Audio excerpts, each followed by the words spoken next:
The conventional weapons, if they get loose from Syria, and there are a bunch of them, is incredibly destabilizing to the Levant, to the Middle East, to Southern Europe. You know, Iran is busy here. Iran is very busy here, and so is Hezbollah. So it's just one of those things that I think that we do need to be very cautious. For America to sit on the sidelines and do nothing is a huge mistake because the world is watching. And of course, if we do. Good morning. Breaking news out of Syria this morning. Syria's prime minister escaped an assassination attempt today when a bomb went off near his convoy in Damascus. Meanwhile, as you just heard, President Obama faces many complicating factors as Congress, as you just heard, pressures him to intervene. Among the latest, Russian anti-aircraft missile systems recently acquired by the Syrians. To help us sort out how and whether the U.S. should get involved in Syria's civil war, special guest Andrew Tabler of the Washington Institute joins us. Andrew, good morning. Good morning. So, first off, let's talk a little bit about the pressure that's facing the president right now. How do we? You've been talking a lot about really Syria is at risk of being taken over by extremists, and that's a complicating factor. It's not just that it's going to be taken over by extremists, and we see more of them. They're not all of the opposition's forces, but it's just going to be broken up into generally three parts. What's left of the regime, a Sunni Arab version of Syria in the middle, and then a Kurdish version in the east. And in all of these areas, we have U.S. designated terrorist organizations, which are very active, if not the sort of vanguard forces. That, combined with the fact that Syria has the largest stockpile of chemical weapons in the Middle East, means that this is not something that I believe America can ignore. The question is, how can it respond in order to contain the situation and move forward? How can it respond? Answer your own question. I think that really at this point we have to stop trying to do this sort of Syria operation from the top down, trying to beg the Russians into a Security Council resolution that they're not simply ready to back and probably can't deliver on anyway.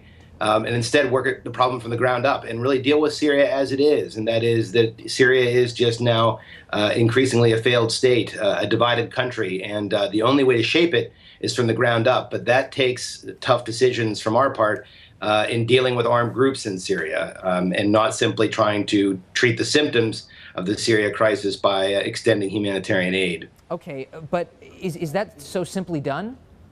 No, it's not. It's very complicated, and the more we wait, the more complicated it will become. That's the way these kind of crises work. And really, we're looking at here that we have a lot of allies who are on our side. We've vetted a lot of armed groups inside of Syria. But at this point, though, looking at the armed groups and backing them, and we should back some of them, I think they do deserve our limited support, and not just in non-lethal aid, but also in lethal aid as well. But at the same time, we're going to have to deal with the fact that over half the Syrian population is on the move. These are Bosnia-like levels, not only the death tolls, but also the number of displaced persons. We're going to have to help them inside of Syria, because if they all run to neighboring countries, our allies there, Turkey, Israel, Jordan, and Iraq, will become overwhelmed and possibly destabilized. And that failed state model destabilizes the security architecture in the Middle East. Mm-hmm. Now, one thing Bashar al-Assad, the president of Syria, has acquired to protect himself are anti-aircraft missile systems from the Russians, which the president is saying, I think we're reporting that basically if we wanted to institute a no-fly zone, this would make it more difficult. Let's talk a little bit about President Assad. He's been allied with Iran. He has helped support terrorist organizations like Hezbollah and Hamas. And yet, without him, what's left? Well, what's left of Syria is a divided country, essentially, and in a number of other areas, the Sunni Arab parts of the country, you have opposition forces which are very active. We have some extremist forces there, Al Qaeda affiliates, also in Kurdish areas. But the problem with Bashar al-Assad is it's not whether he should go or not. He should go because of the death and destruction he's caused. But most importantly, Bashar al-Assad doesn't control his entire country, and that's a big problem. It's a big problem for the United States. It's a big problem for the Israelis, because until now, the only useful thing about Assad was that he was able to keep control of his weapons and keep the peace in Syria. That's no longer the case and will never be the case for him ever again over all of geographic Syria.